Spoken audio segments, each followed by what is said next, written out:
Hello नमस्कार साथियों, मैं दीपक सर आप लोग का स्वागत करते हैं।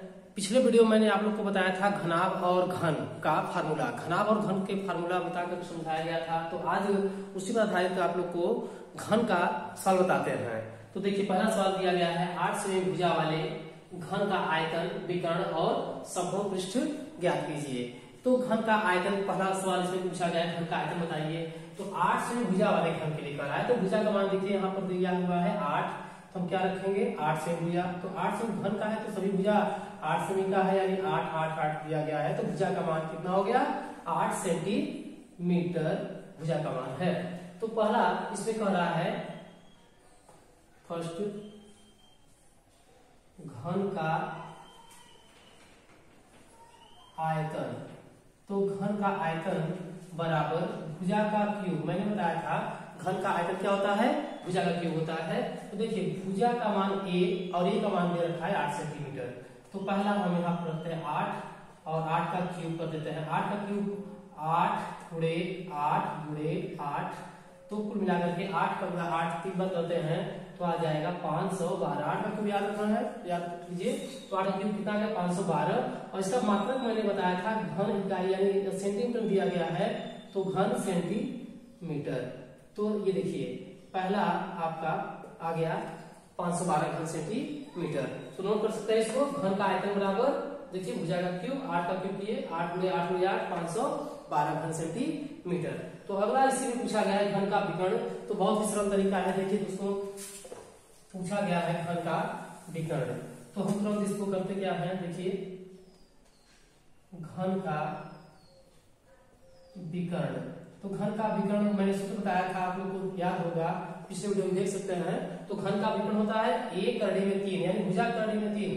तो भुजा का मान देखिए कितना दिया है 8, तो 8 करड़ी में 3 सेंटीमीटर आंसर आ गया।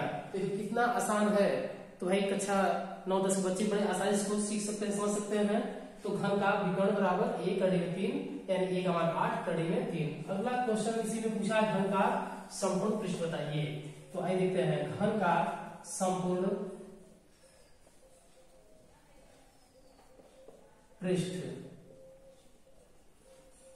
घन का संपूर्ण पृष्ठ यहां देखा जाए तो घन कितना दिया है, 6 पृष्ठ दिया है। तो घन का संपूर्ण पृष्ठ होता है 6a का स्क्वायर। तो यहाँ रखते हैं 6 और a का मान आपको दे रखा हुआ है 8। तो भुजा की जगह हम a का मान रखते हैं 8। तो 6 × 8 का गुणा कर देते हैं 64। 8 का गुणा 8 का 64, 6 चौके 24 और 6 36 और 2 38 384। और इसका मात्रक आपका सेमी स्क्वायर। तो ये रहा आपका घन का भुजा दिया गया था, आयतन, विकर्ण और संपूर्ण पृष्ठ वाली से हमने बता दिया। ऐसे ही और आप सवाल सीख सकते हैं। तो अगला सवाल मैं आप लोग को समझा रहा हूं, देखिए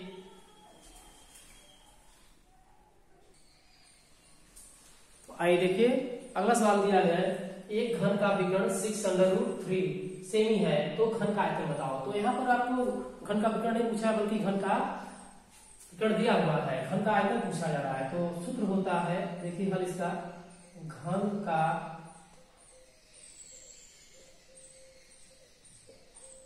विकर्ण।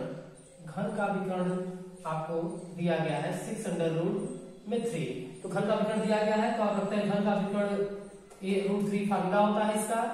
तो 6√3 ये इससे कैंसिल, तो a का मान आपको मिल जाता है 6।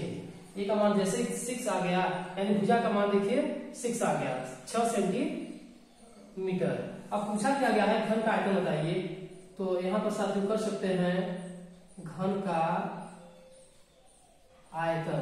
तो घन का आयतन होता है a का क्यूब, यानी a की जगह पर 6 दिया है तो 6 का क्यूब रख देते हैं। तो 6 का क्यूब करेंगे 6 का 36, 6 का 216, 216 घन सेंटीमीटर।